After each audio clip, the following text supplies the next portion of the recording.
Made the simple way. With real lemon juice, 75% less sugar, and say yes to simple.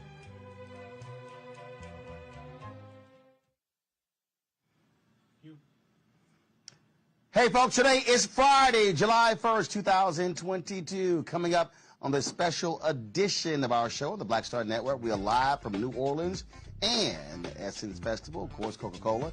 We're partnering with them for these special edition shows. Also, they are the presenting sponsor of Essence Fest. Man, we got a jam-packed couple hours for you folks. We've shot some amazing stuff. Of course, people are already in New Orleans, all around the city, at the restaurants, walking the streets, convention center, the Essence Eats, had gone all different sessions. Last night, we caught up with Congressman Carter. They always have the opening party, Generation Hall, so we will hear from him. Also, we'll hear from McDonald's folks in their Future 22, including one of the youngest black female stockbroker. We talk about her history, but also she gives one of my staffers, schools him on crypto, on how it's not a good investment. Also, we'll talk with McDonald's official who's trying to get more African Americans to be owners of franchises. Plus, we stopped by the Coca-Cola kitchen at Essence Eats with my man Chef Kwame, and they had a culinary contest, and man, y'all, I had some fantastic food, including this braised short rib. It was supreme, and so we'll show you some of that as well. Plus, what it's like when I got off the Roland and ran, and just door opens, and who's standing right there? Chef! And so we caught up with my man Richard Roundtree as well. Plus, EPA Administrator Michael Regan, Quentin James. He's a co-founder of Collective PAC. What they're doing to elect more African Americans to office. We'll show you the Black Women's Roundtable, the panel that they had. Folks, it's all kind of stuff we've been out here covering. And so we've got the best coverage of Essence Fest right here on the Black Star Network. It's time to bring the funk. Let's go! Whatever the miss, he's on it. Whatever it is, he's got the scoop, the fact, the find. And when it breaks, he's right on time and it's rolling. Best believe he's knowing. Putting it down from sports to news to politics. With entertainment just for kicks, he's rolling. It's on go, y'all. It's Roland Martin, yeah. Rolling with Roland now. He's funky, fresh, he's real, the best, you know he's Roland Martin now.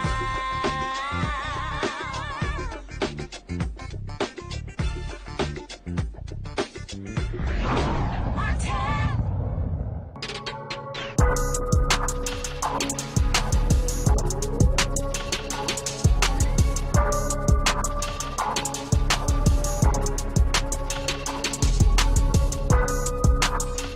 All right, fam, what's up? Roland Martin here. I'm in New Orleans. We've been here since Monday, getting prepared for this very moment.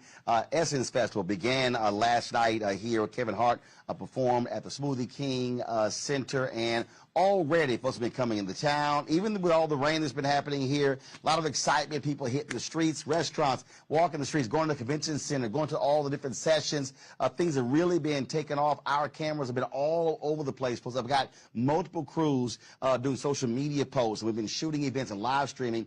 If you miss a lot of that, simply go to the Black Star Network app. You can see what we streamed earlier today from Essence Festival. We're going to be covering stuff today, tomorrow, Sunday as well, so you don't want to miss it. And so we got lots of stuff to show you. And so let's kick this thing off. We talked to Congressman Carter. He, of course, is the member of Congress, the only African-American in the Louisiana delegation. We dropped by this massive party that is held every single year at Generation Hall. He, of course, in the past, Congressman Cedric Richmond had the party. I ran into some friends. That's my girl Christine Granville out of Atlanta. And so so many people we saw last night at the party, had a fantastic time. Y'all know I had to go ahead and get it in on the stage. We were dancing, having a good time. But we did, it's called a party with a purpose. And so we did talk a little purpose with a man, Congressman Carter. And so we talked about politics. We talked about economics. We talked about the importance of this festival. We also had a conversation about the power of black love. Here is my conversation with the Congressman. I understand. Always good to be with you. Indeed. Well, I see you folks getting here early this year. Oh, yeah. You know, people have been so waiting on the moment to get back to Essence, to get back to New Orleans. And after 2 years hiatus, you can see people are very happy. Very glad to see you, brother. Always good to be with you. Folk out having a good time, enjoying Essence, good, clean, fun, partying with a purpose. A party, but yes, a party that talks about what we need to do to lift up our people, to fight against the evils that's going on with the Supreme Court, to fight against those efforts to turn back the clock. It's a good time. And one of those evils, I mean, the way it should be going down, you should be having a second black colleague after November, and what the Supreme Court did was truly foul. Absolutely. Listen, math is math. You can split, dice us any way you want. We've got 6 members of Congress, and we are 1/3 of the state. Should be 2 members. There should be two black members. 2 black members in the United States Congress from Louisiana. And unfortunately, this Supreme Court has dealt us yet another dirty hand, and we're going to continue to fight. And what I tell people all the time is, don't let this lull you to sleep. Let this energize you to come out, to vote, to push. The more they try to move the ball, the more they try to take away our rights, the more we have to fight. The more we have to get to the ballot box, because elections have consequences, and we're seeing them manifest themselves right now. Well, one of the things that I was just the other day, Gary Chambers put, I think it was doing a radio interview, and he said that New Orleans, Monroe, and I think one other city, literally the black turnout was from 20 to 36%. And what I've been saying is, in these places where our folks are, we've got to get that number to 50, 55, 60. We do that, we can run elections. And so what is it going to take to get, again, that black number above 50%? Let me tell you, I think the Supreme Court action on stripping the rights of women, their reproductive freedoms, and the right to choose is going to backfire, and it's going to mobilize people to come out and vote like never before. When you hear Senator Cornyn from Texas who says we should revisit Brown v. Board of Education, we should revisit Plessy versus Ferguson, the separate but equal doctrine, man, if that doesn't get your attention, nothing does. We need to energize and come out, and I believe come November, you're going to see a turnout like we've never seen before. We have to stay angry. We have to stay hungry. We have to stay laser focused on making sure we did what Georgia did. Right. We picked up 2 Senate seats that we weren't supposed to get. Now we've got to go after those who don't understand the basic decency of serving people. Get them up or get them out. I'm glad you mentioned Georgia because I've seen some numbers that estimate that there are 300,000 unregistered but eligible African Americans in Louisiana. And so is there a movement here to create a new Louisiana project like Georgia did, to go after those folks, to touch them where people have been, frankly, not talking to them, ignoring them, to activate that base? That's what changed Georgia. And let me tell you, we don't need to recreate the wheel. I was with Nikema Williams today, who's my dear friend and colleague in Congress, and who is chairman of the Democratic Party. And I talked to our Democratic Party leaders and said, listen, let's borrow a page from their playbook. We don't have to recreate the wheel. We've just got to take the method that they use. And they got to cut the check. Energize our people, raise the money, and the party has to weigh in. Louisiana is not a lost cause. We used to be blue, and we can be blue again. But it's going to take the kind of effort that we saw happen in Georgia. I'm totally confident in our Democratic Party here in Louisiana to energize and get people going. But we got to do it together. Now, that's blue. Let's talk black. And so one of the things that what I have been saying is that when you look at this festival, it speaks to black collective in terms of economics. And what I am constantly saying is we should be looking at this period, this post-George Floyd period, as a third Reconstruction. If we're not having a money conversation, we're not having a real conversation. That's right. I had a conversation today with Secretary Buttigieg of Transportation. And I said, listen, we got $1.2 trillion, the largest infrastructure package since the creation of the interstate system. Now, how do we take that and utilize and make sure that we have African Americans that are part of the mainstream and making some money, being a part of design, road build, the whole 9 yards. We're getting there, and we got to keep pushing, because the last thing we can afford to have happen is we have the largest infrastructure bill passed and black folk not have an opportunity to partake. We've missed the boat if that happens. We're not going to let that happen. And that's the thing with us getting 1.67% of all federal contracts. And my deal is, look, we moved that to 3 to 5 to 10. All of a sudden, you go now from $9 billion annually to $56 billion annually. I'm like, that changes our community and changes black-owned businesses. That is the kind of life-changing opportunities this infrastructure bill, Build Back Better, and all of the other efforts that the Biden administration is pushing and this Democratic caucus is pushing. Because it's not about a stimulus that's a one-time pop. It's about the life-changing opportunities through education, economic development opportunities. That's what changes things. So I'm going to ask this question here that speaks to this festival. In your own words, explain what black love feels like when folks are here, whether it's a party, whether at the festival, in this city, in the restaurants, and just what does that feel like, black love? It's an unconditional, unexplainable, from the heart, deep, the essence of love. When you look at all of these beautiful people that are here, that come from all over the world to enjoy the music, the culture, the food, and the party with a purpose. It's like when we had the Million Man March years ago, when people came together and there was a sense of belonging, a sense of love. We got to keep tapping into that. And as I say to our brothers and sisters, we've got to learn to talk more to each other and less about each other. We've got to commit ourselves to a new us, fight to uplift each other, put down the guns, put down the drugs. Let's love each other the way it's supposed to be, the way we did at Grandma's house on Sundays. That's where we are. Well, for me, it was grandmother and grandfather's house. There you go, brother. I appreciate it. Bless Thanks you, a bunch. always, I man. We love appreciate you, it. Thank you. All right, folks, got to go to a break. When we come back, we will show you what happened at the National Urban League's Gumbo Awards. Also, we'll have for you folks Keke Palmer.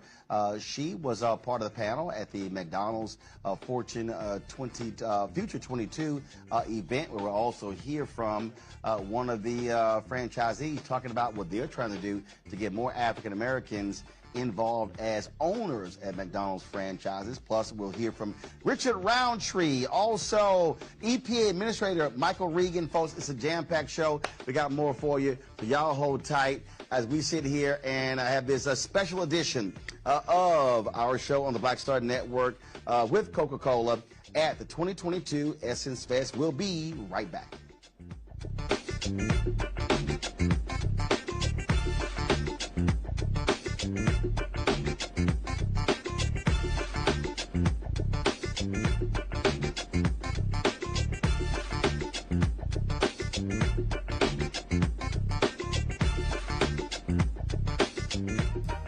Made the simple way. With real lemon juice, 75% less sugar, and say yes to simple.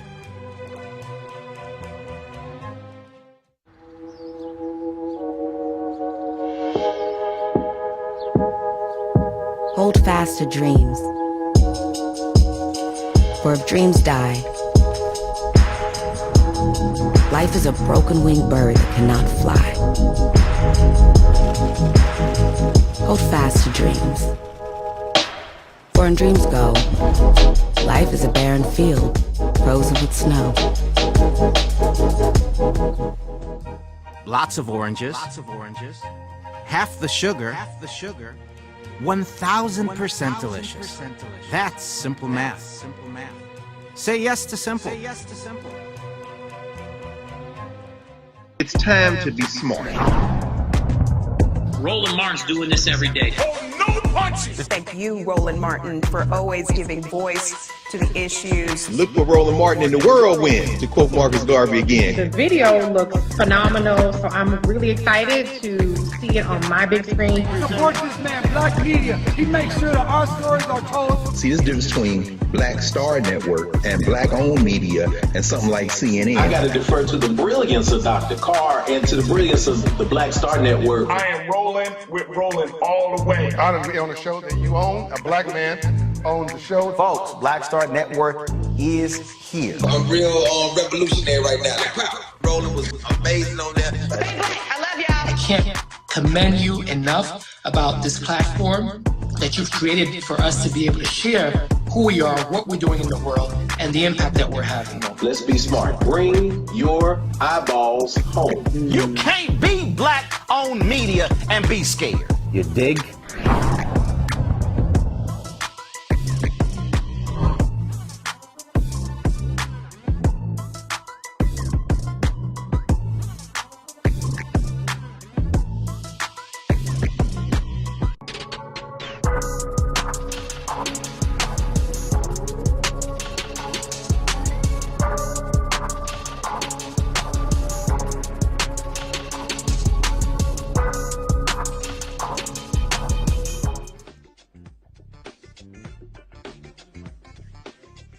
All right, folks, welcome back to our special edition of RMU on the Black Star Network, powered by Coca-Cola. We are here at the 2022 Essence Fest in New Orleans. National Urban League had their Gumbo Awards. Mark Morrell, the CEO of the National Urban League, former mayor of New Orleans, native of the city. His dad was mayor here as well. The convention center is named after his dad, Ernest Dutch Morrell. And so our cameras were there for the Urban League's Gumbo Awards. Here's what took place. This event is important to me. And the reason why is there are so many people who've contributed greatly to the growth, the development, and the progress of this community, who do not and have not gotten just and due recognition. And as Judy said, we need to recognize people while they can experience that recognition. And as I reflect as a member of what I like to call the Joshua Oliver generation, there are also many who before us pioneered, paved the way, knocked down barriers, opened doors, helped out, issued tough love, all along the way that has helped so many of us do what we do and make our contributions to public service. So I want to apologize in advance that this list of honorees is not complete, because there are, Don Hubbard, some others in the room and some others who are not here who we may have unintentionally forgotten, but that's just a reason to do this again next year. To recognize those that have not been recognized. So I want to begin today by asking a few people to come up and share some thoughts. $28,000 one or two bedroom to what it is now, to accommodate me, my older sister, my younger sister, my mom, and whoever else would stop by. It was from my dad I learned how to walk with and be among community in everything you do, not just in your personal life, but in your professional life as well. And I'm just so glad to be home in this gathering, seeing people I haven't seen in so long. Now, I want to say a quick word about Mark. When I was a baby lawyer at the NAACP Legal Defense Fund, we had tragedy strike New Orleans in Hurricane Katrina. And I was sent down to figure out what we could do to help. And we saw Torrance Sanders and Oliver and so many other people trying to figure out what could we do. And we're in the strategy room with Mark. And he turns to me and said, what do you think? What do you think?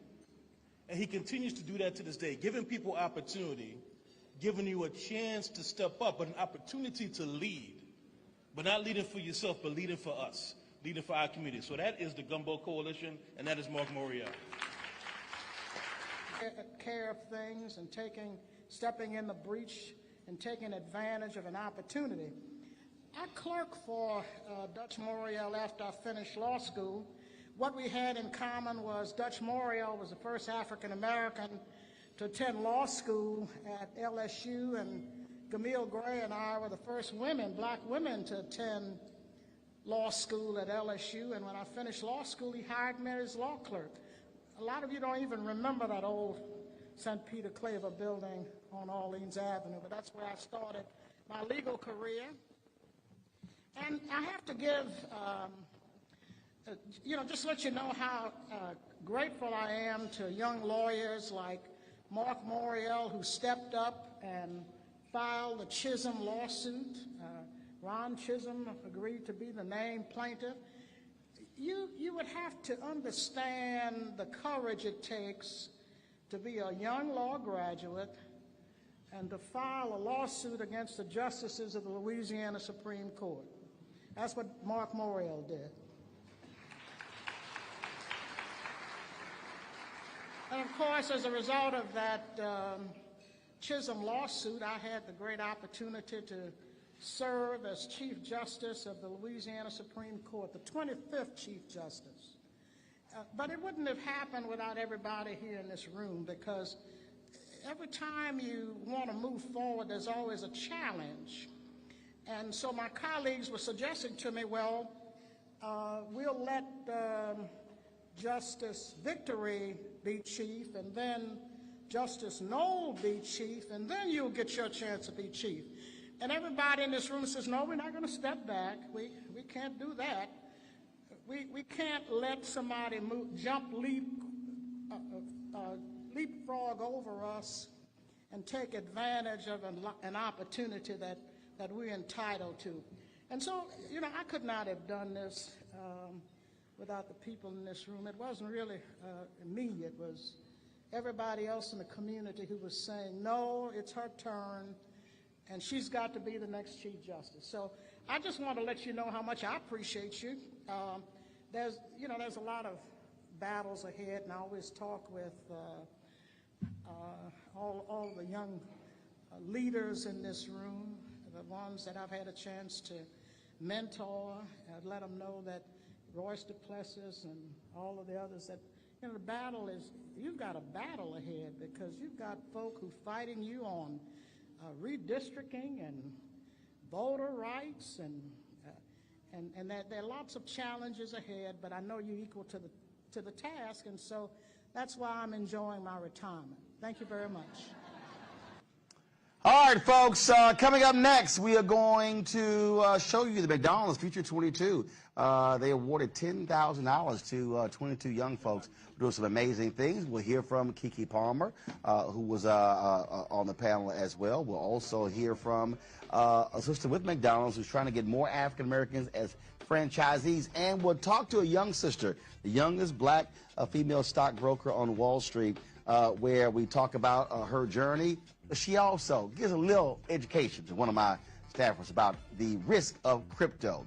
In addition, later in the show, folks, we're going to hear from Richard Roundtree as we caught up with him on the streets of Essex. We'll hear from the administrator of the EPA, Michael Regan, who's here, the Black Women's Roundtable. They were also here talking about reproductive rights and also the power of black women. We talked to Quentin James, co-founder of Collective PAC, about the importance of raising money and giving to black candidates to elect them to office. And so, folks, a lot of things are happening here at the 2022 Essence Festival.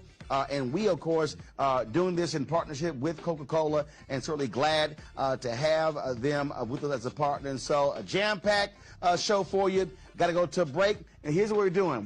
Today's question is, What does black love mean to you? And so we're going to show you some responses right here on the Black Star Network, live from New Orleans at the 2022 Essence Festival, powered by Coca-Cola. Back in a moment.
Lots of oranges, half the sugar, 1,000% delicious.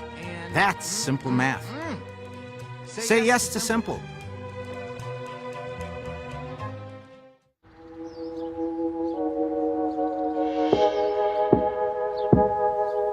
Hold fast to dreams. For if dreams die, life is a broken-winged bird that cannot fly. Hold fast to dreams. For when dreams go, life is a barren field, frozen with snow. Made the simple way. With real lemon juice, 75% less sugar, and say yes to simple.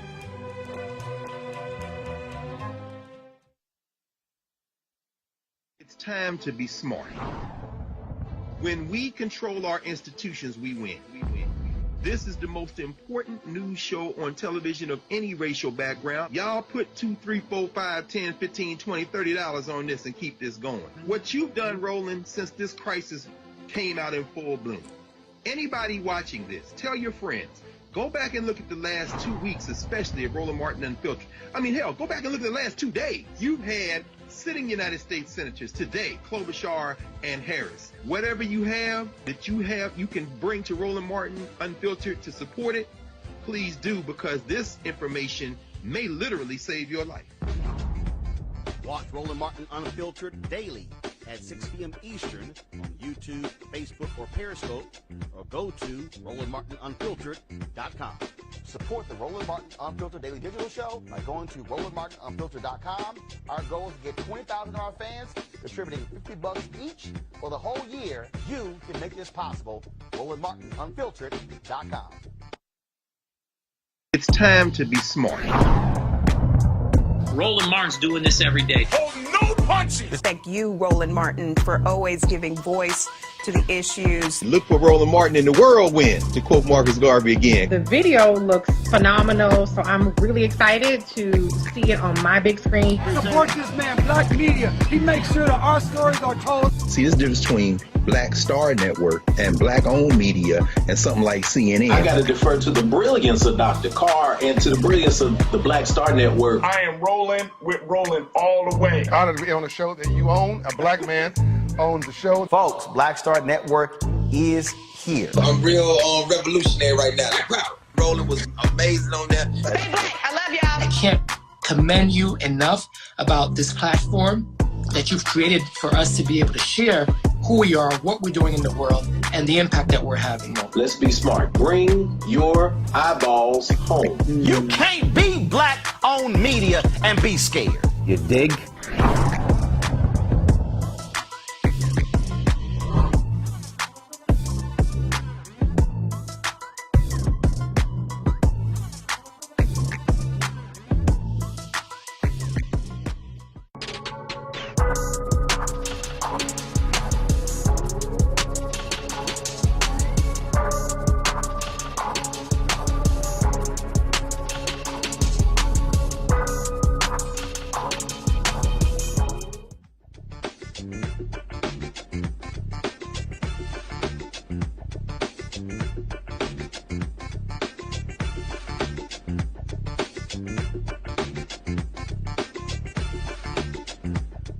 Welcome back to our Essence Fest show on the Black Star Network, powered by Coca-Cola. We dropped by the McDonald's Future 22 luncheon today, where they honored 22 young people who are doing amazing things, who are game changers, even awarding them $10,000 each. There was a panel discussion, and Keke Palmer, she was on it, so we got a chance to see Keke. We live streamed that event, so if y'all want to see the whole program, go to the Black Star Network app to check it out. But here's some of what Keke had to say.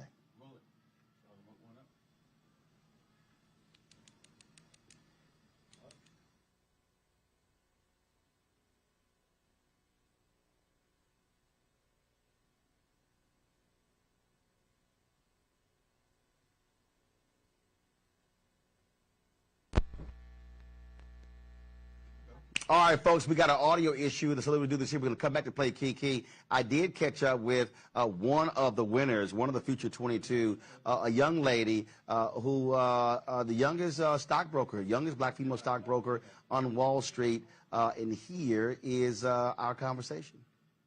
Okay, all right, Lauren, so they handed out some big checks, so you're one of the Future 22. What do you do to be one of the Future 22? Have to be a game changer, and in my case I made history by becoming the youngest trader and the second African-American woman to ever work at the New York Stock Exchange. Gotcha. So when did we last talk? Was it, because I've actually interviewed you before? Yes, and it was, yes. At the Future Black America with Rev Run. We were together, yes? Was it that one? I know, we sat down. I'm trying to remember, where was it? I literally was looking at my hair lady. I was like, I know that we've done something together. Yes, I don't know. Yes, we have. We have. I have a terrible memory, and I'm only 27, so I got a memory of a 70-year-old. So it's all good. No, because when you said youngest future stock trader, I said, hold up, we already did an interview. And so I was trying to remember where we did it, but I know we did the interview. So let's talk about that because with the other folks who are here, the other young folks who are here. It's also about, you would say, game changers, but also creating pathways. Not saying I want to work for somebody else, but I want to have folks who work for me. Or as I say, not cashing checks, writing checks. Right, being an entrepreneur. And I think with this new generation, we are really evolving from our parents, our grandparents, and really just taking the leap of finding our passion and being entrepreneurs and actually making money from it, which is beautiful. Well, look, that's always a good thing. And again, I prefer to be one who's handing out checks. So what would you say has been the biggest thing that you've learned doing your own thing? Because it's not always peaches and cream. No. Being from Georgia, I threw a little peach in there, as you see. I saw that. I love that. Thank you for that. The biggest thing I've learned is how much people, whether they are intentional or not about it, will doubt you and will put fear in your mind and make you believe that you can't achieve what you have set out to do. And I'm a true believer that we individually know ourselves better than anyone else. So if you believe that you can do something, go out there and do it. Don't listen to the noise. Don't listen to the people. Make your dreams a reality. Where did it start for you to do this? Like, what was the idea? What was the seed that got planted when you said, oh, I can do that?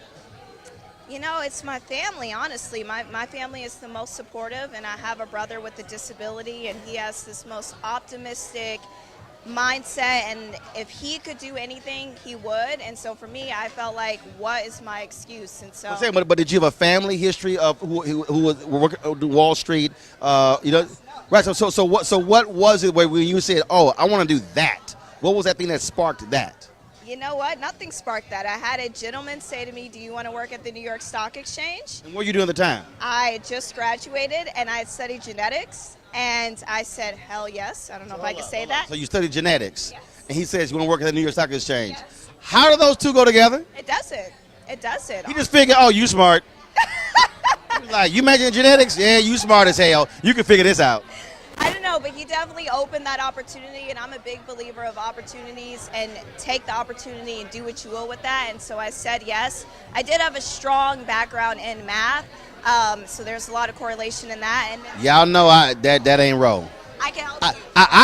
I can count money. I can negotiate deals, but I hated math.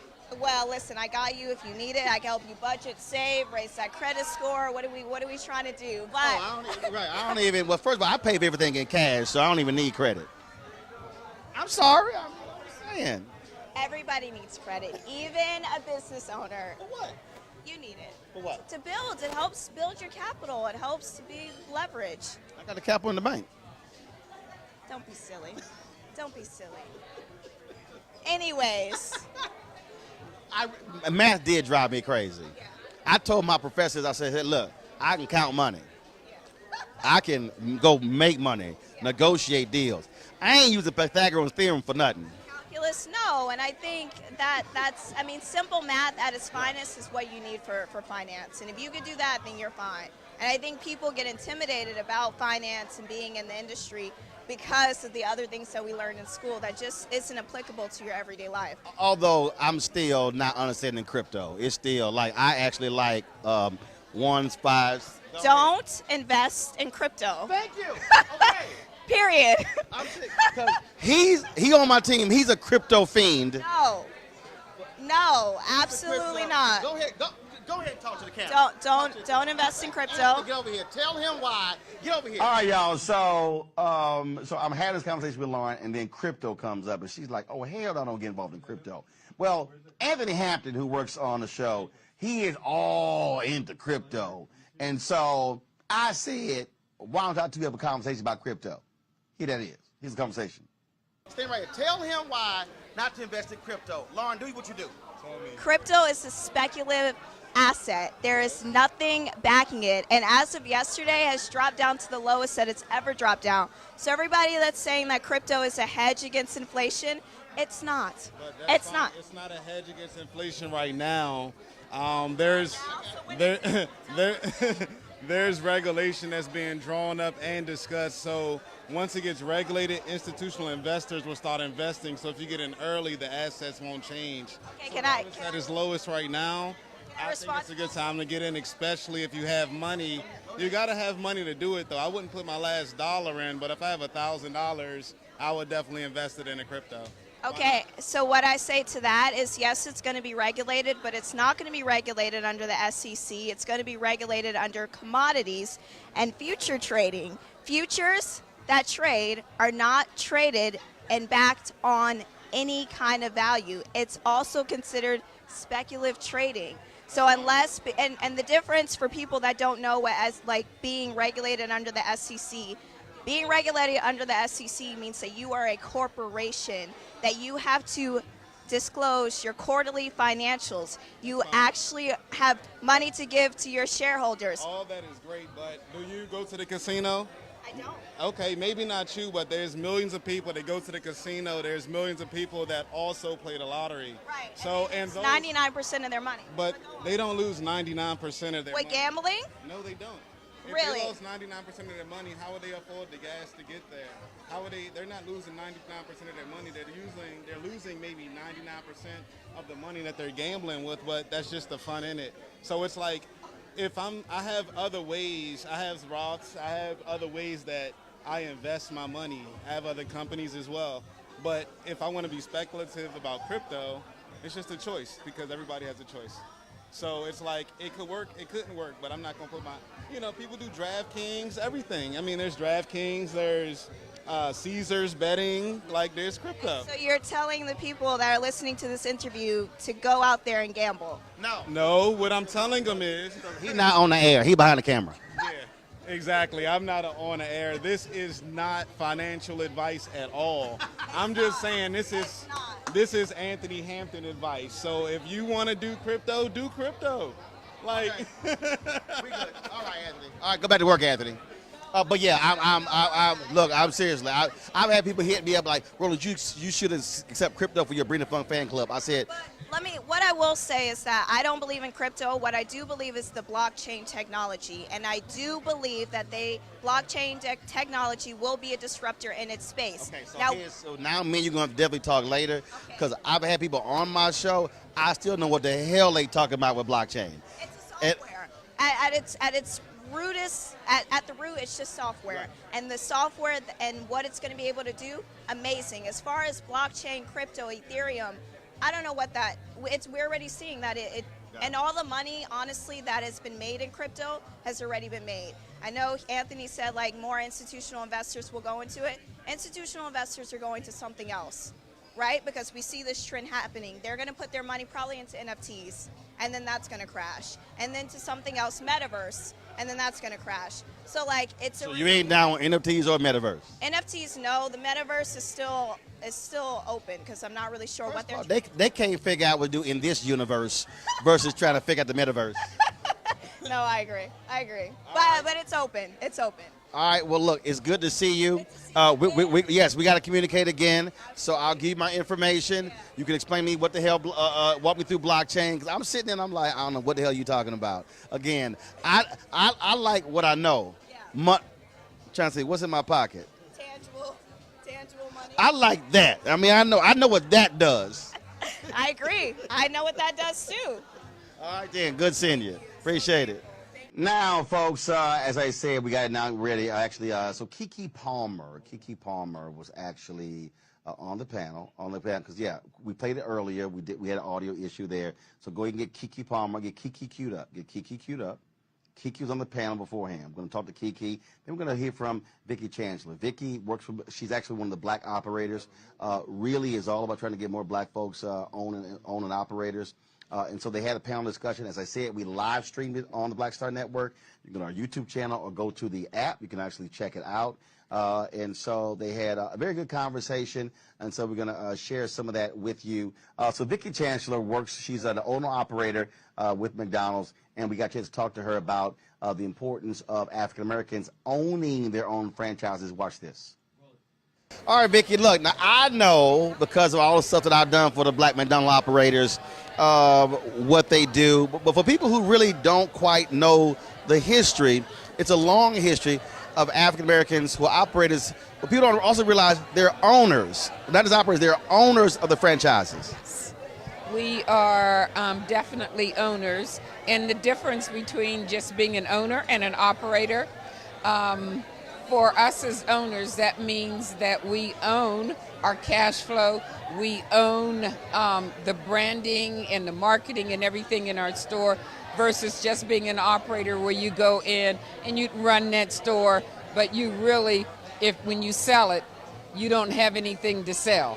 As an operator, when we sell it, we own that cash flow and are able to hopefully become multi-millionaires. I've known a lot of operators when I was in Houston or Dallas, Chicago, D.C., and unlike, there's no dissing the other owner operators, but the black operators have really been critical players in philanthropy in many black communities across the country.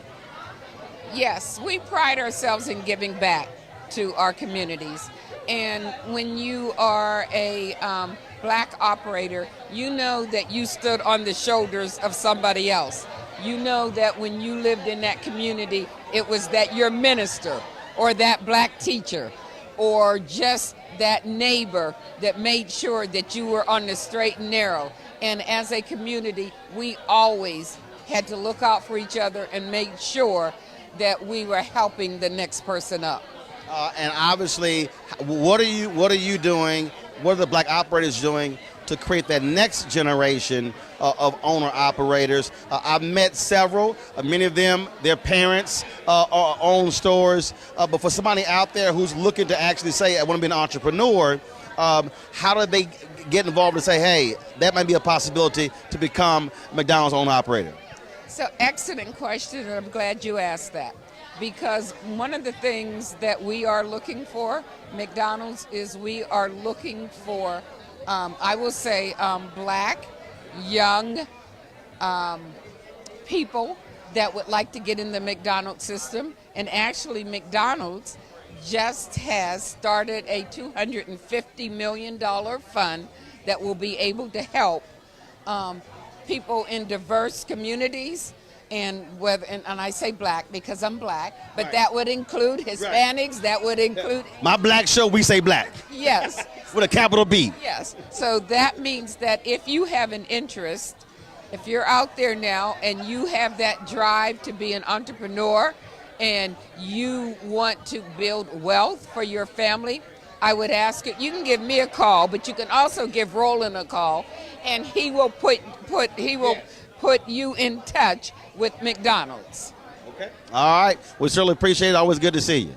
Roland, I want you to know that McDonald's has a great love for you. You have always stood by us, and we just like everything that you do, and we wish you much love and success. I appreciate it. Thanks so much. Thank you. All right. Thank you. Now, y'all know I always like dancing, see, and me and Keke Palmer got history. When I was on the show that she did, I think it was GMA3, Michael Strahan. It was a show that came in the afternoon, and so I actually stopped by one day, and so they had the music going, and so we started doing the two-step. And so when she finished her session today, she came off. Of course, you know we had to have a little conversation. So here's me and Keke cutting it up.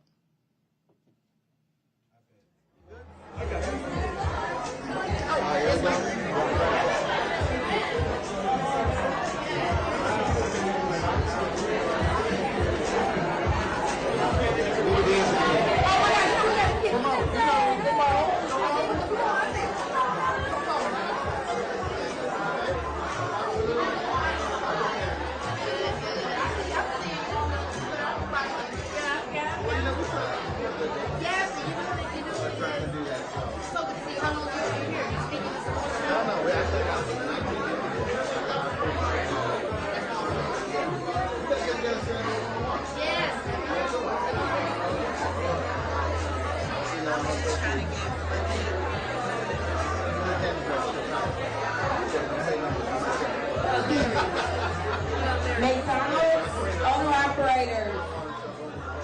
McDonald's owner-operators, please meet in the Carrollton room on the first floor. Carrollton room first. All right, y'all, again, it was great to see Keke, and we look forward to having a one-on-one with her on the Black Star Network. All right, y'all, got to go to a break. We come back. The Black Women's Roundtable had a conversation about reproductive rights and the power of black women. We'll also hear from Quentin James, co-founder of Collective PAC, talking about the importance of fundraising for African Americans. And plus, Michael Regan, the administrator of the EPA, he talks about environmental justice in African Americans. All of that right here on the Black Star Network special edition of the Essence Fest 2022, powered by Coca-Cola. We'll be right back.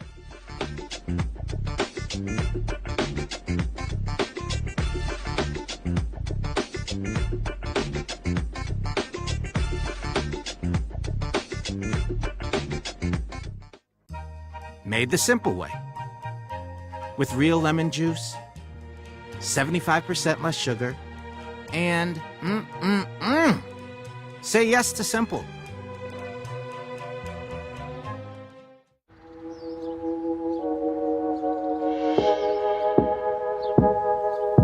Hold fast to dreams. For if dreams die, life is a broken-winged bird that cannot fly. Hold fast to dreams. For when dreams go, life is a barren field, frozen with snow. Lots of oranges, half the sugar, 1,000% delicious. That's simple math. Say yes to simple. It's time to be smart.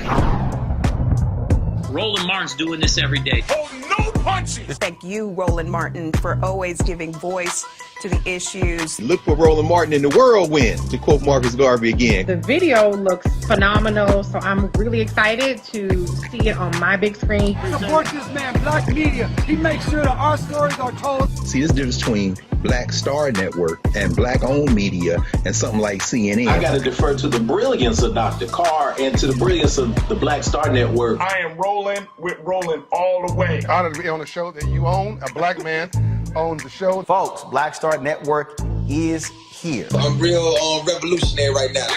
Roland was amazing on that. Stay black. I love y'all. I can't commend you enough about this platform that you've created for us to be able to share who we are, what we're doing in the world, and the impact that we're having. Let's be smart. Bring your eyeballs home. You can't be black-owned media and be scared. You dig?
All right, folks, we've been traveling all around New Orleans asking the question to many folks, and that is, what exactly is black love? And so we've had an opportunity to catch up with some folks, and they've been sharing their thoughts about this. And so we've been using, this has sort of been a question we've been asking. So check this out.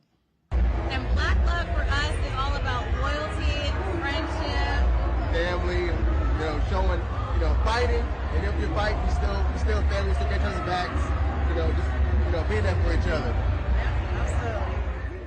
All right, then. So again, that's what black love is all about. And so again, it's been really interesting as we have been looking at the conversations that have been taking place, listening to a lot of these discussions. We had a chance to catch up with the folks at the Black Women's Roundtable. Of course, they were sharing their thoughts and perspectives. You know, black women are a centerpiece of Essence Festival, and one of the things that we have been, of course, dealing with has been this battle with reproductive rights. That's one of the issues since the Roe v. Wade decision came down with the Supreme Court. That was a major part of a panel conversation today, but also the power of black women. The Black Women's Roundtable, they actually had that session.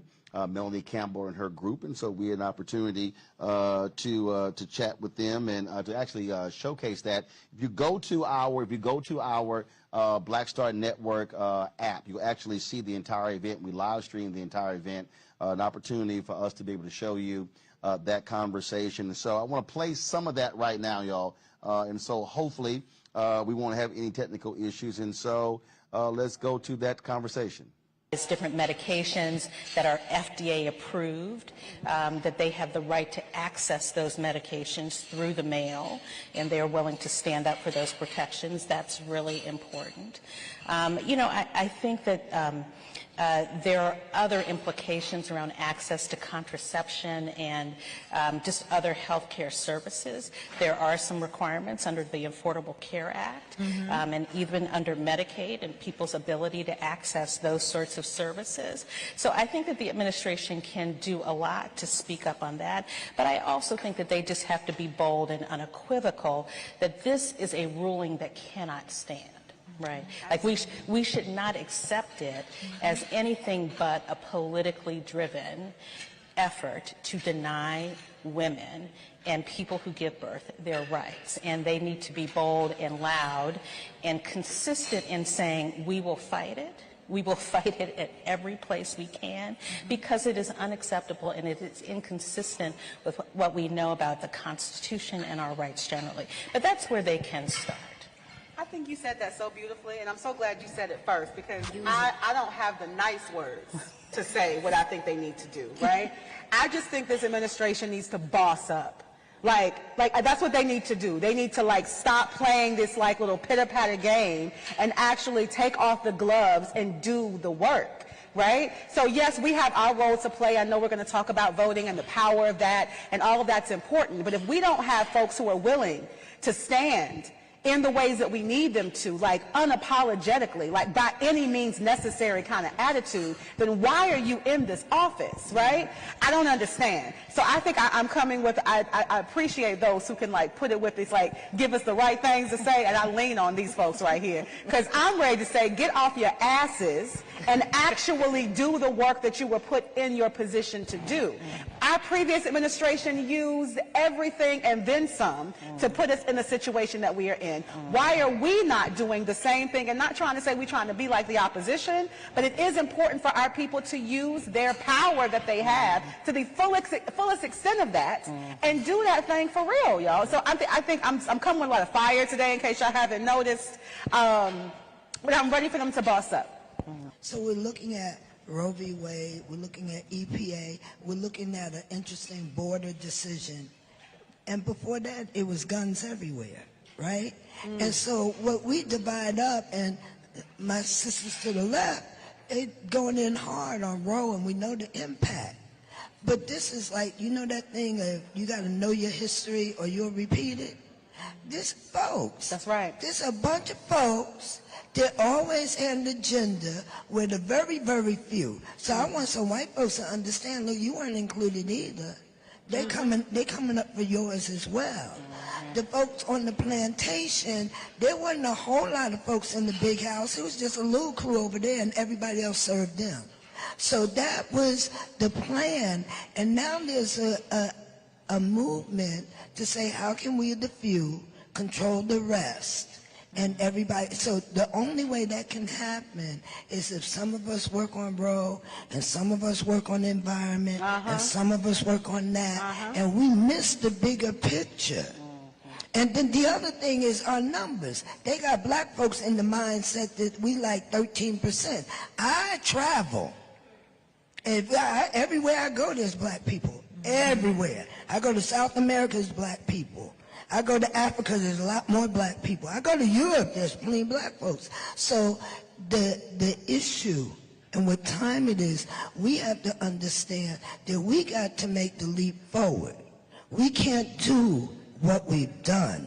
And we have to set an agenda for these young people that enables them to reach for the future. We're going to hold it down.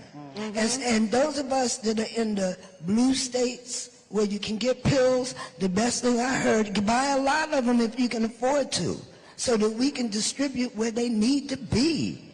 It's like, I am gangster. So we come to gangster. Yes! Dealing with a sister in a situation, we're going to drive you, we're going to provide you, we've done it for other stuff. And look, I'm not trying to party and get high, I'm trying to save a life. So we got to be there and let it be known. If you come for me, you come for all of us. That's it. So that's what time it is, because this is not a situation we want to. That it would be just about abortion. The only thing that I would just raise again, and I'm gonna pick up where you put down, is that we need to be intersectional and creative. So what does that mean? That means that even though this conversation is about abortion access, we know that black women are not just about abortion access, and abortion access is not just about abortion. It's an economic issue, it's an environmental issue, it's a criminal justice issue, it's all these other things that come into our lives.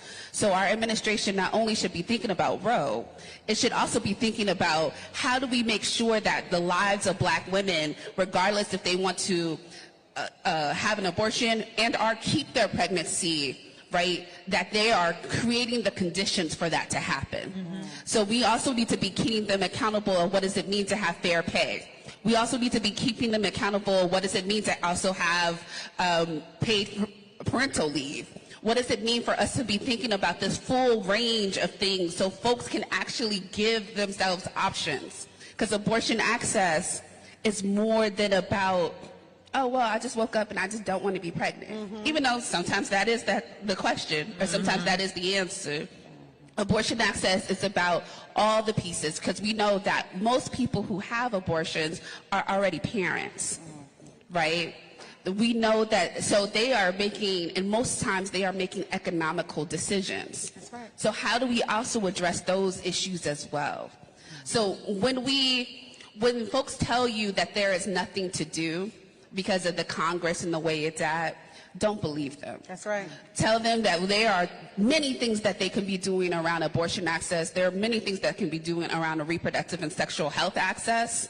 And it doesn't just stop at one piece of legislation or one court case.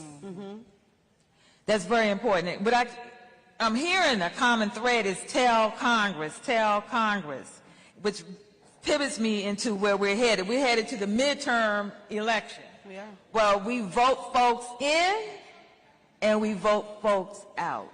What should we be thinking about right now, also planning and preparing to do for the midterm to impact what's going on?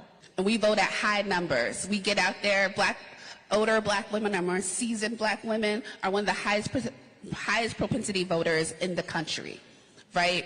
But we need to also make sure that our vote is getting paid off after they get into office. So what do we also do after the voting? How are we holding them accountable? Are we asking them questions? What are you doing? How are you helping black folks? And then after, make sure that they are actually holding the folks accountable. We can be asking elected officials right now, where are your stance on abortion access? Where is your stance on all these issues? Just because you came to my church doesn't mean that you got my back. So we need to be also having all of those conversations and having them answer to black women in particular and black birthing folks. So I think that's the first piece. I think the second one, this is not normal times. So we can't be acting normally. So that means that we got to, again, think big and creative on how we are engaging with our people. So that means we might have to have roundtable discussions in our living rooms. We might have to have roundtable discussions in our bedrooms. We need to be making sure that all folks are aligned and having conversations. So you got cousin and them coming to the elections and coming to the polls with you and asking those same questions. So I'm so glad to know that I'm at the end of the stage with the not normal. Because see, so I sat in the right chair. Because while I'm working to get everybody that I can to vote, we have the opportunity to lift up things. We can say, oh, your choice is this. And we have a Reverend Warnock from Ebenezer that's articulate, educated, the examples. So it's like, you can go with this or you can go with that. I want to be a little bit ahead. So where I am in the curve, let's make voting mandatory for anybody that gets a government amount or pays taxes. Now, it's not going to probably happen, but that's my position. Let's make voting mandatory. What is that? That is going beyond where we are. And then I want the people with the Constitution to explain, let them get on the page. And no, we don't want to do that, because they've had me running against a flow. So I want to change the flow of the river and say, anytime we're in a state where people can visibly try to tear down the government, we need that big change that you're talking about in a bigger vision. So make it mandatory. So in my conversation with young people, I'm saying, yeah, I'm working hard to make sure you're going to have to vote. So you might as well practice now. Folks, Faith Daniels, who is a social media correspondent with HBCU League Pass, she caught up with a couple of young voters after that panel discussion, and he had a couple of things to say. And so today I'm here with Olivia Duncan and Anaya Vines. So I heard you guys are HBCU grads, rep your hood. CAU 22. Come on, HU, you know Howard University, period. Okay, so we're here at the Black Women's Roundtable. What has been your biggest takeaway from today? Just being able to be in a space with such amazing Black women. Anytime it's an event with the Black Women's Roundtable, it's always life-changing. Yeah, just to piggyback off of Liv, this has been a great experience, from the panels to the poetry, everything, the food, just always top tier. I love my Black women. What would you say your definition of womanhood is?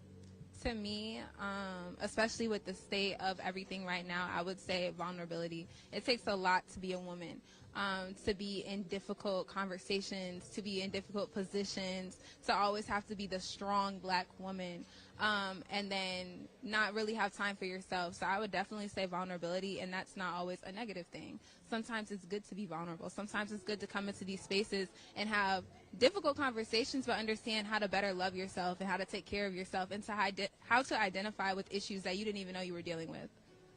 Yes, I would say for me, womanhood has always been our power, and I feel like it's one of America's greatest fears. I feel like there has been so much just historically that has gone against women, specifically Black women, to where it's like we're seen as like a threat to America, and that just, I feel like, amplifies the power that we hold as Black women. So it's always been something that has been looked at as a power for me. With recent headlines of Roe versus Wade being overturned, what was your initial emotion? I was actually at work. I work for this nonprofit called Georgia Stand Up, and all we do is get in the community and support the people. So as we were sitting there, we were like, wow, like, what do we do? No, like, I was speechless. And there were a lot of emotions going through my head, like, oh my gosh, Plan Bs, abortions, all these difficult conversations that I'm going to have to talk about and deal with. I didn't realize it, but later on that day. So immediately I was talking to my boss and amongst my coworkers and peers, and I was like, we have to get up. We were actually one of the first organizations and groups in Atlanta to go downtown to the courthouse, not even 2 hours after the decision was made, and go out there and protest. So urgency. I felt a lot of urgency, and disappointment and hurt, but hope as well. I think when I heard about the overturning of Roe v. Wade, of course it was disappointing, but in my head I feel like I wasn't surprised. I feel like there's so much expectation that we still have as a Black community and Black people in America, and just through experience, understanding like America and those that are in positions in government, they do not fight for us as Black people. It is us that fights for us. It's us that has to make sure that they're held accountable. So when I heard about the decision, I was like, dang, what do we need to do next? Now it's next steps. Now it's, how do we mobilize on the streets? How do we change this? Because since 1972, I believe that behind closed doors, they've been actively working to overturn it. So now for us, we wake up and we see, okay, this has been a thing that's been overturned, but this has been in motion for 50 plus years. So now it's just what's next. Now, both of you guys were on a panel today talking about women's rights. Of course, you guys are fighting. Your mothers have fought. Your grandmothers. Everybody has been fighting for women's rights. What would you say the reason is why it's so pivotal now? Because we are the next generation. We are the generation now and the generations to come. These are our children. These are our bodies. For so long, I've watched my grandmother protest. I've watched my grandmother organize. I've seen all these things that she's done, and it's time for me and my generation to step up and take on these roles and to stand up for something. Yes, I feel like saying, why is it so important now sometimes can be a loaded question, because we have been taught to fight. Just our ancestors have been taught to fight. Us as Black people have been taught to fight. There has not been a time for Black people since we arrived from the transatlantic slave trade where we had time to just live. We have always been fighting to survive, fighting to speak, fighting for our rights, for our womanhood. So I feel like we're fighting because that's just our instinct at this point. I just cannot wait until we get to a point where we are not just fighting, but we are actually living.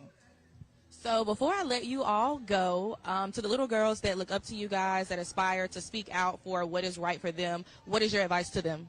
My advice is, as overwhelming as this may be, as complicating as the terms and the words and the politics can get, do what you feel comfortable doing and get a little bit uncomfortable and be okay with being uncomfortable. If it's going on Twitter and that's how you protest, then go on Twitter and that's how you protest. If you want to boycott a certain organization, company, brand, whatever, do that. If you are into policy making, if you like to write about what's going on. Take your camera and take pictures. Amplify the voices and the work that's already being done. So find your place in the movement and get involved.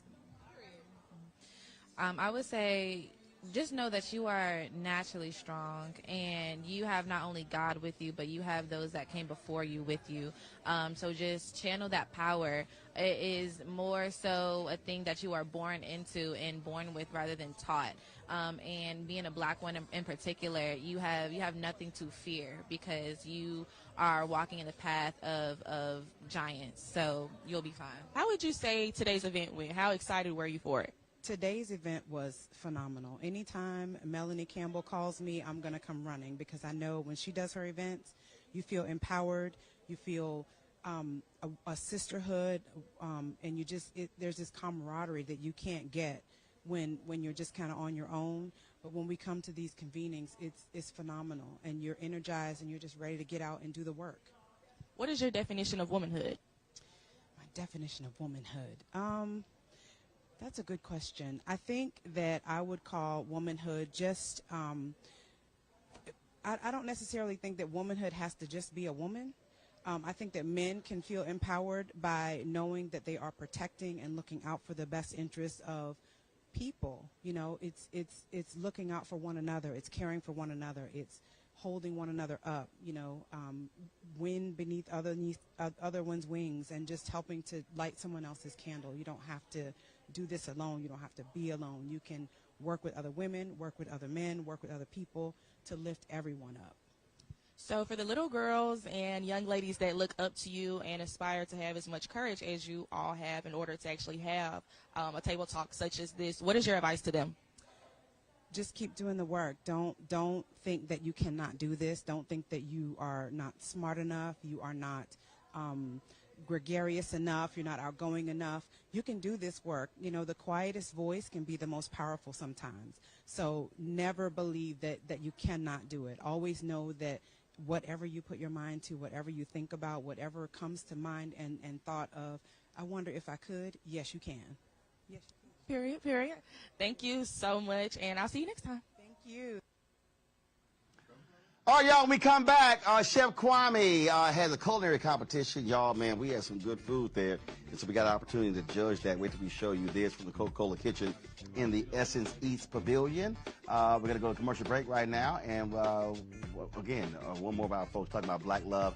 You're watching the Black Star Network, folks, live from the 2022 Essence Fest, powered by Coca-Cola here in New Orleans. We'll be back in a moment.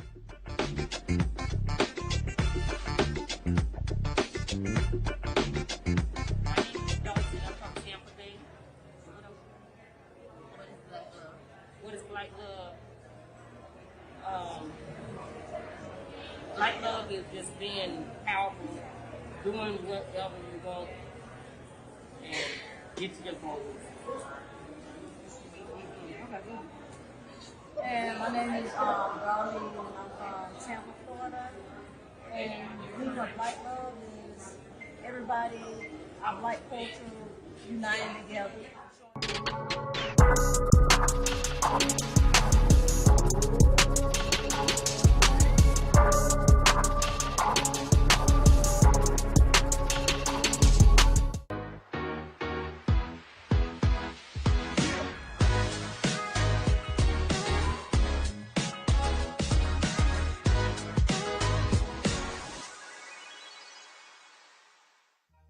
Made the simple way.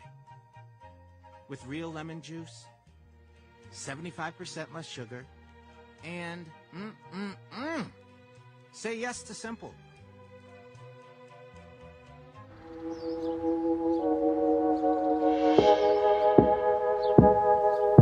Hold fast to dreams. For if dreams die, life is a broken-winged bird that cannot fly. Hold fast to dreams. For when dreams go, life is a barren field, frozen with snow. It's It's time to be smart. Roland Martin's doing this every day. No punches! Thank you, Roland Martin, for always giving voice to the issues. Look for Roland Martin in the whirlwind, to quote Marcus Garvey again. The video looks phenomenal, so I'm really excited to see it on my big screen. Support this man, Black Media. He makes sure that our stories are told. See, this difference between Black Star Network and Black-owned media and something like CNN. I got to defer to the brilliance of Dr. Carr and to the brilliance of the Black Star Network. I am Roland with Roland all the way. Honored to be on a show that you own. A black man owns the show. Folks, Black Star Network is here. I'm real revolutionary right now. Wow, Roland was amazing on that. Stay black. I love y'all. I can't commend you enough about this platform that you've created for us to be able to share who we are, what we're doing in the world, and the impact that we're having. Let's be smart. Bring your eyeballs home. You can't be black-owned media and be scared. You dig?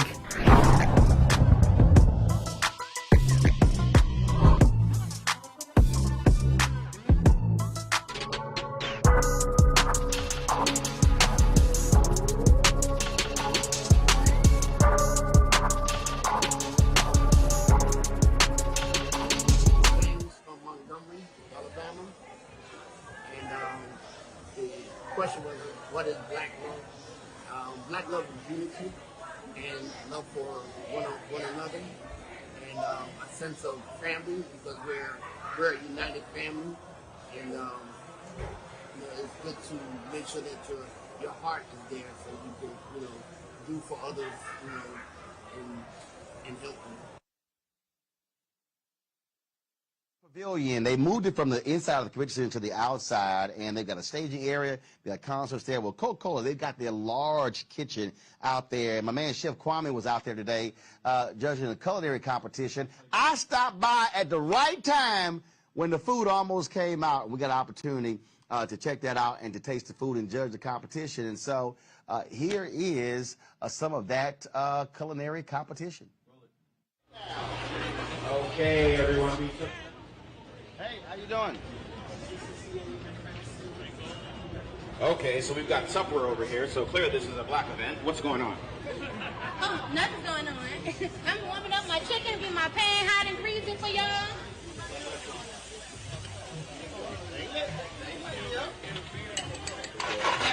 He was watching the other one. Oh, okay. Yeah, it smells really good in here. It does smell really good here. It smells like garlic, yeah, butter.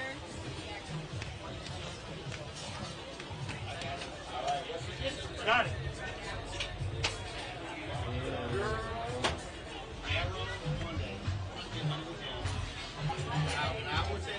Well, hold on. I don't know if y'all know this, but this man cooks. Okay, like he makes Not enough time. There's one thing that he makes that I don't really know about. What is the barbecue spaghetti? I call it Texas spaghetti. It's barbecue sauce with barbecue spaghetti. sauce. I use Italian sausage, but trust me, it's good. I tried. Hold up, I'm trying. Now my brother, who's an executive chef, he was hating on it until one day I went by the crib and it was gone. And now, no, he was making spaghetti. Family came over. Now, spotted a bottle of barbecue sauce on the counter. I went and cussed him out because he had been dogging me for months, and I went, "You got barbecue sauce on that counter?" And so that started. I tasted it. And it was good. It was weird, but it was good. It was like alien. But remember, it started. I was in college. All I had was noodles, spaghetti, and barbecue sauce. I ain't have no meat or tomato sauce. So I was hungry, so I put it together. And then when the check came in, I got some meat, and I went, "Damn, this don't taste bad." And so then one day I was in the store, and I said, "I want to spruce it up, and why don't we throw some Italian sausage in there?" So I started using Italian seasoning, spaghetti, with the barbecue sauce, put that sucker together. That's it. And my family is like, "When are you making that sucker again?" And if you go to YouTube, we did one of our holidays, I live streamed the entire process. And it was... And it was about a 3-minute video. No, it wasn't 3 minutes. And I had all of my nieces and nephews cooking. They were all cooking. I made them all cook, chopped and everything. All right, so how do you feel about this competition here? What do you think? Well, first off, again, I'm from Texas, so we like beef. I don't do nothing plant-based. So I'm gardening just is the only saying. plant-based. I mean, I do some lettuce and tomato, but that's about it. So I love braised short ribs. I love it when they're falling apart. So I'm looking forward to that. Now, what's the other dish? The other dish is chicken with like some fried rice, and the chicken is like glazed in like a Coca-Cola Asian. All right, so y'all heard Chef Palmer. He said it's chicken fried rice. Y'all know we all black. That's called chicken and gravy. Come on, chicken, rice, and gravy. Keep it real simple. Let's let them Make sure there's no barbecue sauce. Right. Chef said, let them interpret it. Yes. You know when you went to your grandmama's house, you like, what y'all got? We got some chicken and gravy and rice. Got it. That's it. But in 2022, it's chicken with fried rice. Well, in 2022, the Black experience is not monolithic. There are so many different layers that can happen with the Black experience. And it is. That's why we're here. We're celebrating the diaspora in all different ways. And give it up for these two women because there is 4 minutes left. All right, I got 4 minutes. Thank you all so much. It's looking good. Smelling Smells good. great. Hey, did she cook in the tennis outfit? Isn't it cute? I just feel like I'm going to try But she like, I play tennis and I'm going to go cook. Girl, you got 4 minutes. Don't be posing. She got 4 minutes. She's trying to pose. Open. No, I always look for new ways to wear a chef uniform, and I'm going to steal that idea. Oh, right. Okay, all right. Okay. When I come to your table. But it's hot out here. You can breathe with the skirt on, right? Come on now. Like she came from the golf course right to the kitchen. Let's go. What we got? What's going on here? Leeks. We got some leeks. Leeks? L-E-A-K-S? L-E-A-K-S. What's that? Shallot leeks are in the onion family, green onion family. Got it. Much more delicate. But very powerful ingredients. Oh, okay. What else? Got some shallots over here. Shallots? Also very delicate, not quite as intensive and mighty, but adds great flavor to any soup, sauce, base, any kind of base. And then I see some citrus over here. Some what? Citrus. Oh, citrus. Got it. Awesome. That is awesome. Now, when did you start cooking? When did you? I was about 10 years old. My father, I'm from Chicago. I'm from Korea, but I moved to Chicago. So I met the black side of my family. Got it. And I met Grandma, who she taught me how to cookery, chitlin, cornbread dressing, all that from scratch. I was a little girl. My father was a gourmet chef, and he worked in a lot of hotels. I spent a lot of time in hotel kitchens.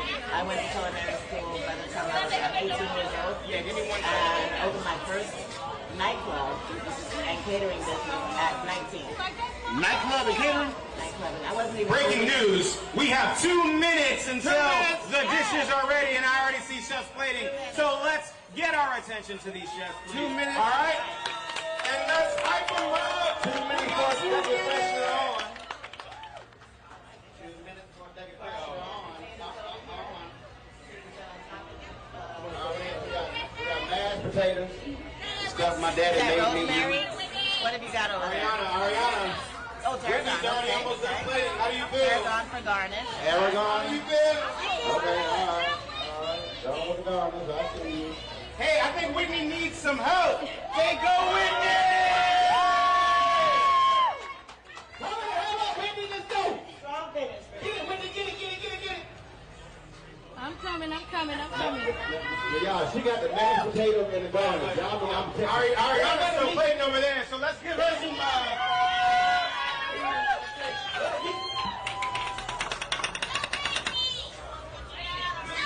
We got a little crowd going on here, ladies and gentlemen.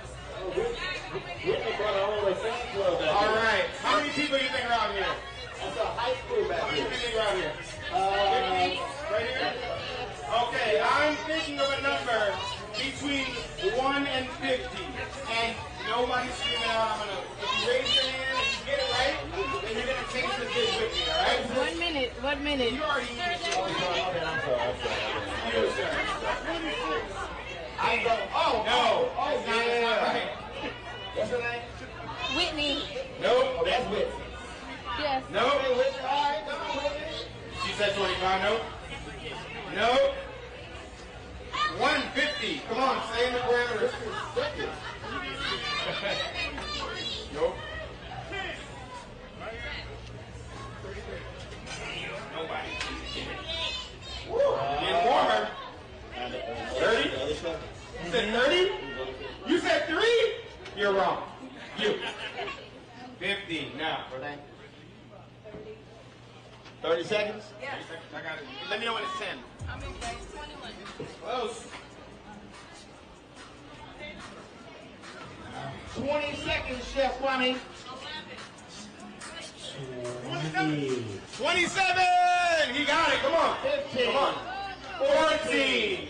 13. Everybody. 12. 11. 10. 9. 8.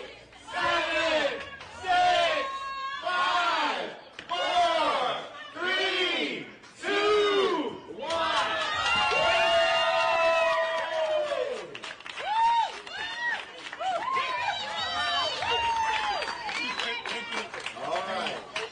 So what's your chef's name? Ariana and Whitney. Ariana and Whitney. Ariana. All right, so we're gonna start with you, Ariana. Tell us what you got. All right, so I have Nola Cola chicken bites on the top of a bed of garlic fried rice. Oh. And it's in the fleur-de-lis, right? Yes. That's a little fleur-de-lis. She playing to the crowd. Nola Cola. Yes. Nola Cola. And I have Coca-Cola. Oh, she said, and I got Coca-Cola. Let me. That's called Brandon. Coca-Cola braised short rib on a bed of garlic mashed potatoes. All right. Love it, love it. All right, so we're gonna taste some of this food here. All right, just put water. See what's going on. Is this started? You got this. Yes. You got this from her. This up. Yep. Put this underneath. And get another photo of her, please.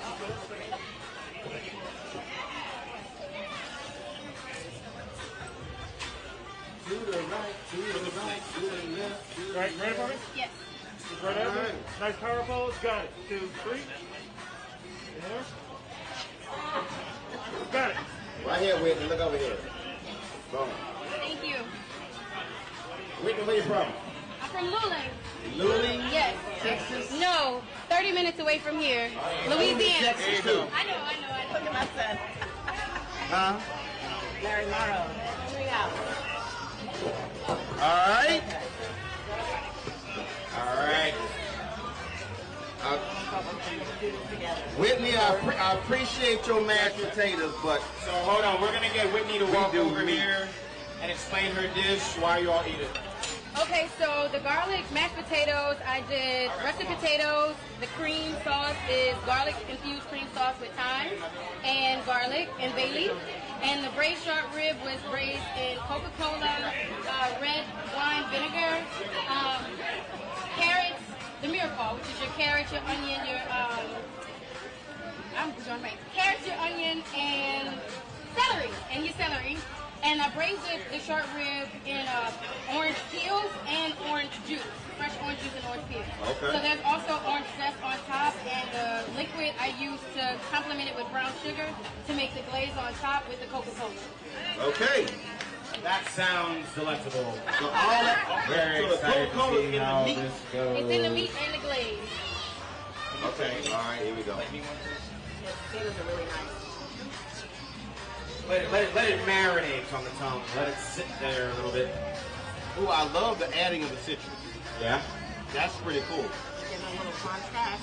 Yeah. What about, do you taste the Coca-Cola? Thank you. I do. So when you reduce anything, it concentrates the flavor. And I definitely taste that Coca-Cola coming out. Right. Really nice. But I love the juxtaposition of the Coke and the citrus. And so you can actually, it's a good combo. The Coca-Cola is the sweet. Right. You need that citrusy Right. contrast. Ooh. Love it. This is good. The brother wanted kind of number 27. Man, this is good. Very tender. Okay, all right, Whitney. Very okay. tender. This was a dish made with love. And Whitney, I love your interpretation. I love what you did with the Coca-Cola. Potatoes are very creamy, lightly seasoned. It's not overly salted. And this reminds me of grandma's cooking with a twist, a modern twist. I love the Coca-Cola in there. Now, my grandmama cooked and my grandfather, but this reminds me of my daddy was a chef. And I love the other elements because it changes the taste of it. Versus just the typical heavy seasoning, sometimes too salty. And so that works. See, I'll be real black. Give me I need 2 slices of bread for a sandwich. You like my daddy? Right, so we keep it real simple. All right, so we're going to go to the sweepstakes winner and get her opinion after she has her photo shoot. Which one, me? Yeah? Got it. All right, what do you think of the dish as an honorary judge? This is some awesome stuff. I'm telling you, this is really, really good. The mashed potatoes are super creamy. This meat is fabulous. It's fabulous. This is fire. Nice job. All right, rice. Okay, that's sauce. So we gotta move on to the next dish. We got a competition to do. Can you bring your next dish over, please, chef? You might not come back. All right, can you explain your dish, please, ma'am? Yeah. So I braised my chicken. I fried my chicken in a Coca-Cola sauce that I'm like a marinade. So it's oyster sauce, soy sauce, sweet chili, and I use the Coca-Cola to kind of heighten it up a little bit. And also have garlic fried rice. It's just like a regular stir-fried rice, but with garlic, it's light, not as heavy. So you go. Enjoy. I love your fleur de lis. Thank you. Try to throw it in there. Actually, I thought it looked like Texas. I'm from Texas, so that's what I'm saying. That looked like Texas. I'm from Houston. I'm from right here. Right here. All right. Let's get this.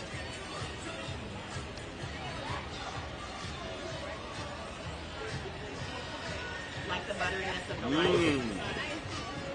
Taste the garlic. That sauce is powerful. Oh. That sauce, it hits you.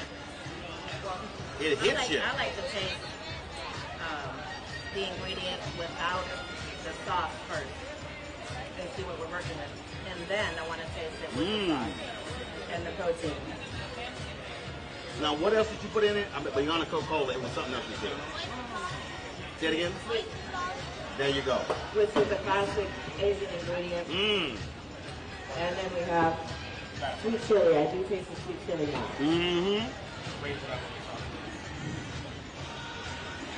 I like this dish. All right. And it got a little kick to it. I love garlic. Garlic is one of my favorite ingredients. But it got a little kick to it. Yeah, it does. All right. We love the banter, but we are black and it is raining, so we need to speed this shit up. Why don't we take a moment, turn your mics off, let's deliberate. Where's my judge at? You know this, but the first prize is actually $1,000. So the Annie has nuts. Can we play that song? Annie, yes, that's okay. The second prize is $500. Somebody buying drinks. Somebody buying drinks. Someone's buying us drinks. Coke and Henny. So it was a merciless battle. Both of you, first of all, I want to get up for both chefs here. Putting their heart on the plate. I think both of you did an amazing job. 15 minutes. I mean, I've been there. 15 minutes is a very, very, very quick turnaround to put a dish together. That was 15? 15 minutes. I got you a little late. Yeah, yes. It's actually special. We understand. Yeah. But to put together dishes of this magnitude, both of these things, you know, I would say, I just want to say, great job to both of you. Yep. So without further ado, it is a competition, and I have to award somebody with first prize. Can we get a drum roll, please? For the first prize, Coca-Cola Essence Festival Cook-Off of all time. First place prize goes to Chef Whitney.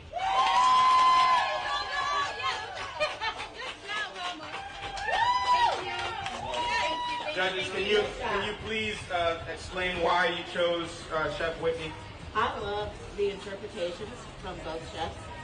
Love the execution, and I always find ways to like home cooking is what I love, comfort food, and I find ways to relate the dish to comfort food, and both offer the same. Both, like you said, you both execute everything very, very well. But I really, really love those braised short ribs. Thank you. Happens to be one of my favorite cuts to eat. And with the creamy potatoes and the sauce injection, very well done. I am not a sauce fan. My executive chef brother hates me for that. I like my food to be dry, nothing else on top. But when Chef said, hey, don't forget the sauce, it's some lunch chicken braised meat, and just spun it around the plate, I was like, oh damn, that sauce was good. That was my reaction. I let it cuss. Oh damn, that was good. So that's what's elevated it for me. So the braised short rib was great, but really that sauce really just took it to another level. And I was like, man, if I had some rice. Sop it up. Yeah, I would agree as well. I'm really a steak and potatoes type of girl, but the braised meat, the sauce, put it over the edge. It was just phenomenal. Thank you. Really good. Nice job. Thank you. Thank you. And I'll say Ariana, you packed a lot of flavor in a very short period of time. So we can give it some. So the only thing I would say is that the sauce overpowered the Coca-Cola. So if it wasn't the Coke challenge, that was just really good. And again, I like when you some foods you put in your mouth and you taste it here. I like it when it hits you back here and your sinuses go, hey, your sinuses jump. So that kick I thought was really good. Chili is one of my favorite ingredients. Any kind of chili. I just love spice, and so that penalized all my taste buds, and I really enjoyed it. Really good. Thank you so much. Yes, absolutely. Thank you. So I need to get the recipes. We're gonna get all the recipes that I want to give a big shout out to everyone who stood out here in the rain and watched this show. Well, thank you. My name is Kwame Wachi. I had an amazing time with you all tonight. Give it up for Chef Whitney again. They're both winners. Thank you so much. You're watching Roland Martin on Midterm. Boom! Oh, y'all, way too much fun. And so y'all drop by the Coca-Cola kitchen in Essence Eats. All right, y'all. Now, we were headed to the Collective PAC event with EP Administrator Michael Regan.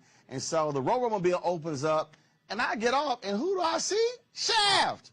Richard Roundtree, my man, was outside of the Lowe's Hotel. He's actually shooting a show in New Orleans, so he spent lots of time here in New Orleans. So, man, I caught up with him, and he is turning 80 years old.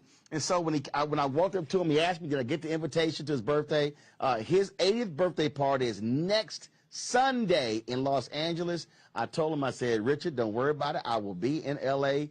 for your party. And so, man, we had a great conversation. So, man, it's always good to see Richard Roundtree. Y'all, brother, looking good. And it was so funny. He's on the phone, y'all. And so all of a sudden he sees me. He sees me, and he's like, man, what you doing? And so we got a chance to catch up there. And so, again, it's always good to see the original Shaft, Richard Roundtree. And so great to see him out there. All right, you folks, got to go to a break. When we come back, we're going to share some of what Michael Regan, the EPA administrator, had to say at the event for the Collective PAC. Our cameras were there. Plus, we talked to Quentin James, who is the co-founder of the Collective PAC, about the importance of funding African-American elected officials. And so we'll have that for you next, right here on this special edition of the Black Star Network here at Essence Fest 2022, powered by Coca-Cola, and we certainly thank them for partnering with us for this special as well. We'll be back in a moment. Here's more about Black Love.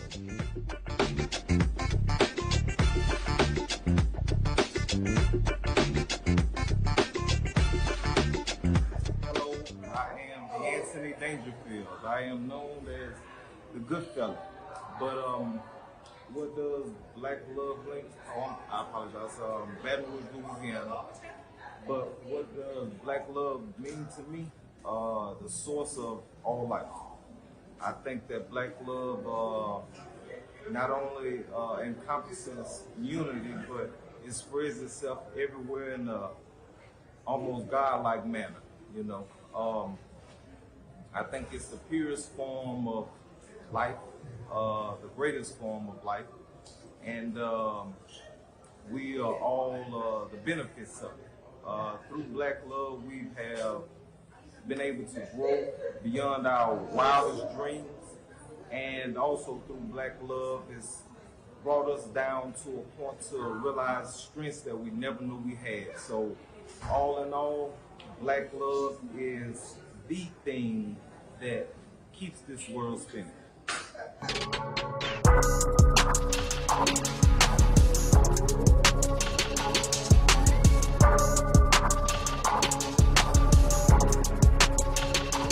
Made the simple way. With real lemon juice, 75% less sugar, and say yes to simple.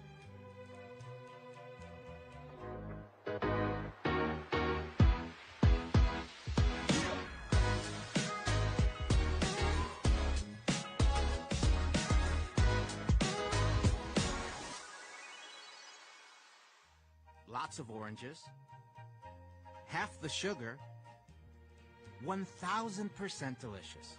That's simple math. Say yes to simple.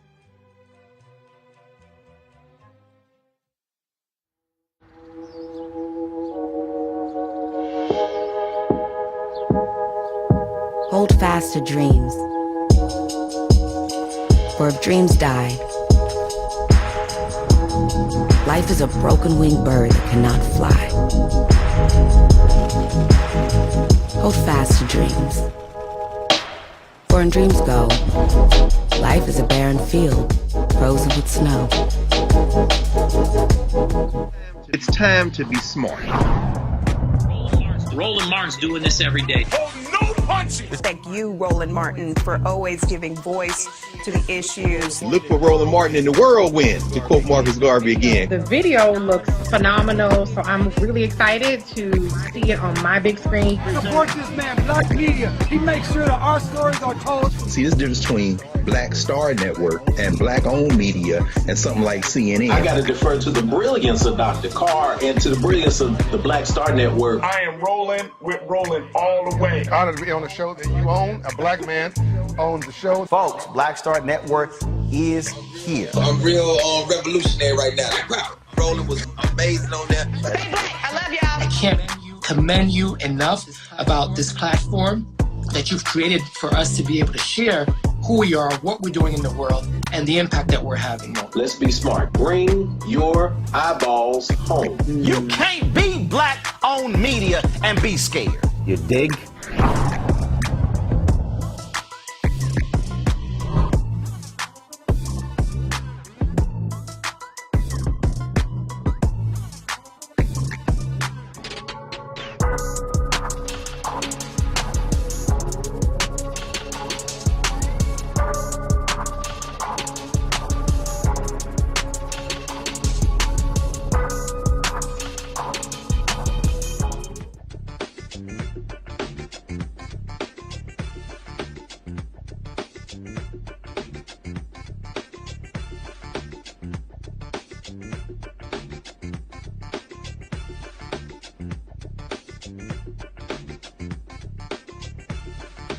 Folks, tomorrow here in New Orleans, Vice President Kamala Harris will be here speaking from the main stage in the Superdome, but there are many other administration officials who are all around New Orleans for Essence Fest. One of them is Michael Regan, a North Carolina A&T graduate who is now the administrator for the Environmental Protection Agency. Huge issue. We talk about environmental justice, environmental racism in the black community. And so the Collective PAC had a Q&A opportunity for a fireside chat. And here's that conversation with him, with the former mayor of Greenville, Mississippi. The second thing is the media followed me there. Well, when you put that kind of pressure on local communities, the things that I can't get done from EPA, those locally elected officials after the social media, after the MSNBC, after the CNN, they start to be embarrassed and they start to take action. And so after that tour, not only did we ramp up our enforcement and our inspections because we saw things firsthand, a lot of the locally elected officials, because of the coverage, decided to start taking action. The whole game plan was to bring attention to the issue. And I'll tell you, it's 2022, and I've visited communities where I'm talking with mothers whose children have been lead poisoned.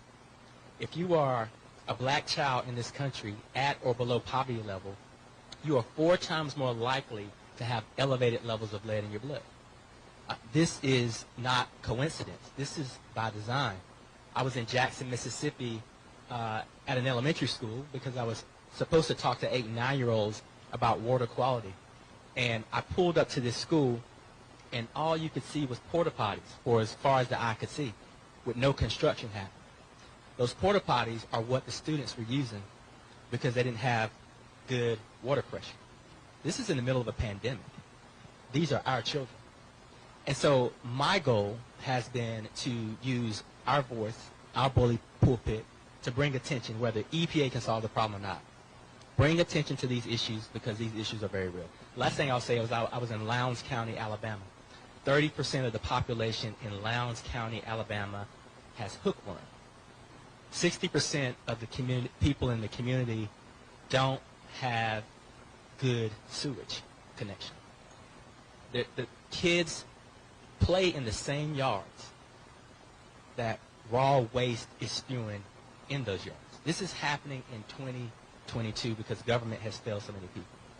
So the passion is there, the need is there, and the will is there. And now, thanks to the president's leadership and our wrap, because of that $1.3 trillion that Mitch just mentioned, there's a significant portion of those resources that can go to solve these problems.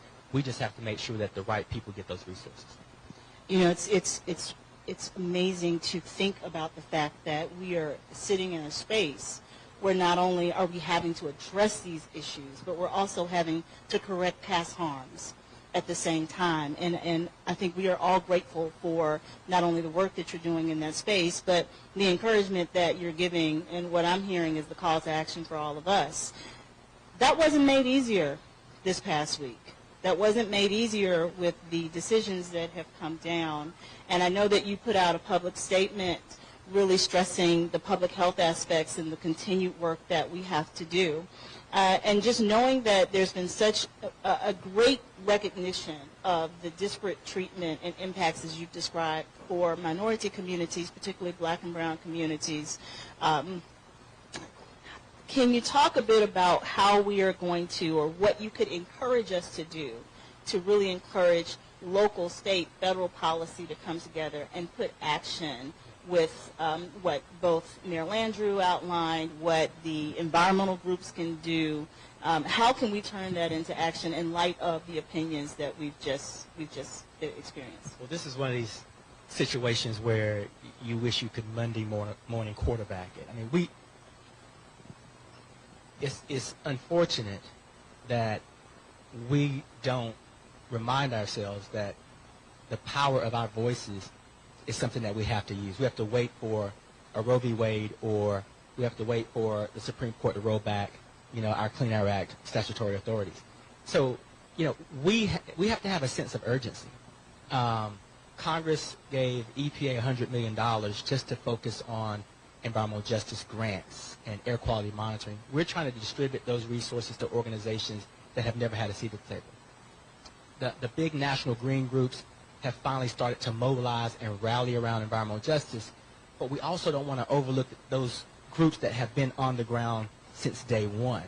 Collectively, with the big green groups and those organizations, we need to push resources collectively from philanthropy to our budgets to really shore up the infrastructure of those people on the ground.